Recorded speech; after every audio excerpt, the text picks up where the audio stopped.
In this video, how to get Cash App referral bonus, I will show you step by step how to get a referral bonus on Cash App. First, open the Cash App on your phone. Log into your account using your email or phone number. After logging in, tap the profile icon at the top of the screen. Now look for the option called Invite Friends or Refer Friends.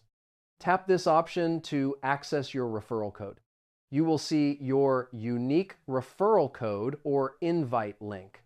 Copy the referral code or link. Now send this code to a friend who does not use Cash App yet. Your friend needs to download the Cash App on their phone. After installing the app, they need to create an account.